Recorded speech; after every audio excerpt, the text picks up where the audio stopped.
ಹೀರೋಗಳ ಬಗ್ಗೆನಾ? ಯಾರಪ್ಪ ನೀನಿರೋ? ವಿಕ್ಟರಿ ವೆಂಕಟೇಶ್. ನೀನಿರೋ? ನನ್ ತಲೆವ ರಜನಿ ಖಾನ್. ನೀನಿರೋ? D boss. ನೀನಿರೋ? ವಿಜಯ್ ದಳಪತಿ. ನೀನಿರೋ? ಅಲ್ಲು ಅರ್ಜುನ್. ನೀನಿರೋ? ಇಚ್ಛಾಸಿದೆ. ನೀವ್ ಹೇಳಿದ್ರಲ್ಲ ಹೀರೋಗಳೇನಾ? ನಿಜವಾಗ್ಲು? ಹಾಗಾದ್ರೆ ನಾನೊಂದೆರಡು ಕ್ವಶನ್ ಕೇಳ್ತೀನಿ, ಅದಕ್ಕೆ ಆನ್ಸರ್ ಮಾಡ್ತೀರಾ? ಟೀಚ್ ಮಾಡೋರ್ನೇನಂತಾರೆ? ಟೀಚರ್. ಡ್ರೈವ್ ಮಾಡೋರ್ನೇನಂತಾರೆ? ಡ್ರೈವರ್. ಅದೇ ರೀತಿ ಆಕ್ಟ್ ಮಾಡೋರ್ನೇನಂತಾರೆ? ಆಕ್ಟರ್. ಇನ್ನೊಂದ್ಸಲ ಹೇಳು. ಆಕ್ಟರ್. ಅರ್ಥ ಆಯ್ತಾ? ಅರ್ಥ ಆಯ್ತಾ? ನೀವ್ ಹೇಳ್ದವರೆಲ್ಲ ಆಕ್ಟರ್ಗಳು, ಹೀರೋಗಳಲ್ಲ. ನಿಜವಾದ ಹೀರೋಗಳು ಯಾರು ಅಂತ ತೋರಿಸೋದಕ್ಕೆ ನಮ್ಮ ಮಕ್ಕಳು ಪ್ರೋಗ್ರಾಮ್ ಮಾಡ್ತಾ ಇದೆ. ಇವಾಗ ಜಾಗಕಾಲಿ ಮಾಡಿ ಜಾಗಕಾಲಿ ಅಂದ್ರೆ ಅದಕ್ಕೊಂದು ಲಿಮಿಟ್ ಇರ್ಲಿ. ಫಿಲಂ ಆಕ್ಟ್ರೆಸ್ ಬಗ್ಗೆ ಜಾಸ್ತಿ ತಲೆ ಕೆಡಿಸ್ಕೊಂಡು ಲೈಫ್ ಕಾಲ್ ಮಾಡ್ಕೊಳ್ತೀರಿ. ನೋಡುವ ನಿಜವಾದ ಬರ್ತಾರೆ ಈಗ. ಆಯ್ತಲ್ಲ, ನೋಡೋಣ ಅದು ಯಾವ್ಯಾವ ಹೀರೋಗಳು ಬರ್ತಾರೋ. ಮಕ್ಕಳಿಗಾಗಿ ಏನೆಲ್ಲ ಮಾಡುತ್ತಾನೆ ಎಂಬುದಕ್ಕೆ ಒಂದು ಸಣ್ಣ ಉದಾಹರಣೆ ನಿಮ್ಮ ಮುಂದೆ. Low amount next week group ರೇಷ ಇದೆಯಾ? ಕಾರ್ಡ್ ತಗೊಂಡು ಬರೋದಿಕ್ಕಾಗಲ್ಲ. ವಾಟ್ಸಪ್ ಅಲ್ಲಿ ಶೇರ್ ಮಾಡ್ತೀನಿ, ಬಂದ್ಬಿಡು. ಭವೇಶ್, ಮನೆ ಫಿನಿಶಿಂಗ್ ಎಲ್ಲ ತುಂಬಾ ಚೆನ್ನಾಗಿ ಬಂದಿದೆ. ಎಷ್ಟಾಯ್ತು? ಒಂದ್ರ ಮೇಲೆ ಆಯ್ತು. ಎಲ್ಲ ವರ್ಕರ್ಸ್ ತುಂಬಾ ಒಳ್ಳೆಯವರೇ ಸಿಕ್ಕಿದ್ದಾರೆ. ಅದೇ ನನ್ ಲಕ್ಕ. ಯೋಗೇಶ್, ದುಡ್ಡು ಬೇಕು ಅಂತ ಕೇಳಿದಲ್ಲಪ್ಪ, ತಗೋ. ಇವಾಗ ನನ್ ಗೇಟ್ ಆಗೈತೆ. ದೀಪ ಬಿದ್ದೋದ್ರು, ತುಂಬಾ ಒಳ್ಳೆ ಕೆಲ್ಸಗಾರರು. ಎಟ್ಟಿ ತಗೊಂಡ್ರು ಯಾಕೆ ತಲೆ ನೋಯ್ತೈತಲ್ಲ, ತಗೊಳ. ಕೆಲಸ ಇವ್ರಿಗೆ ಒಪ್ಸೋಣ. ಇವ್ರ ನಂಬರ್ ಶೇರ್ ಮಾಡ್ಬೇಡಪ್ಪ, ಡ್ಯೂಟಿ ಟೈಮ್ ಆಯ್ತು. Bye bye by.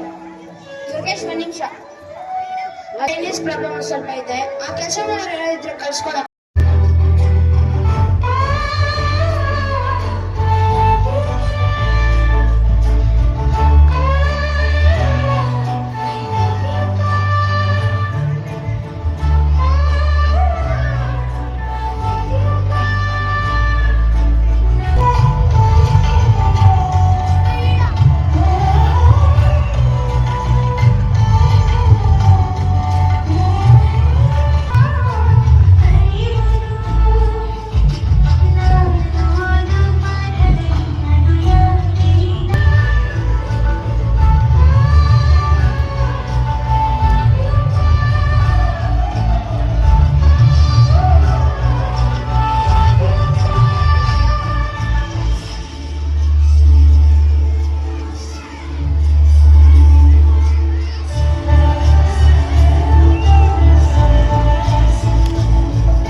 ಗುಲಾಮನಾಗುವ ತನಕ ದೊರೆಯ ನನ್ನ ಮುಕ್ತಿ ಎಂದು ಪುರಂದರದಾಸರು ಹಾಡಿ ಗುರುವಿನ ಮಹತ್ವವನ್ನು ಜಗತ್ತಿಗೆ ಸಾರಿದ ಶ್ರೇಷ್ಠ ಪರಂಪರೆ ನಮ್ಮದು.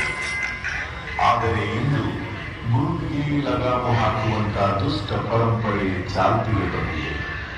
ವಿದ್ಯಾರ್ಥಿಗಳು ಚೆನ್ನಾಗಿ ಕಲಿತು ವಿದ್ಯಾವಂತರಾಗಬೇಕೆಂಬ ಕಾರಣಕ್ಕೆ ಮಾತ್ರ ಒಬ್ಬ ಗುರು ತನ್ನ ವಿದ್ಯಾರ್ಥಿಗಳನ್ನು ದಂಡಿಸುತ್ತಾನೆ ಹೊರತು ಯಾವ ಗುರುವಿಗೂ ಯಾವ ವಿದ್ಯಾರ್ಥಿಯ ಮೇಲೆಯೂ ಯಾವುದೇ ವೈಯಕ್ತಿಕ ದ್ವೇಷವೆಂಬುದು ಇರುವುದಿಲ್ಲ. ಮಕ್ಕಳಲ್ಲಿರುವ ಅಜ್ಞಾನವೆಂಬ ಅಂಧಕಾರವನ್ನು ಓಡಿಸಿ ಜ್ಞಾನದ ಬೆಳಕನ್ನು ನೀಡುವ ಗುರುಗಳನ್ನು ಮಕ್ಕಳ ಮುಂದೆ ಹೀರೋ ಆಗಿ ನಿಂದಿಸುವ ಬದಲಾಗಿ ಮಕ್ಕಳ ಮುಂದೆಯೇ ಗುರುಗಳ ಘನತೆಗೆ ಧಕ್ಕೆ ತರುವಂತಹ ಇಂತಹ ಕೃತ್ಯಗಳು ಎಷ್ಟರ ಮಟ್ಟಿಗೆ ಸರಿ? ರಾಷ್ಟ್ರಪತಿಗಳಾದರೂ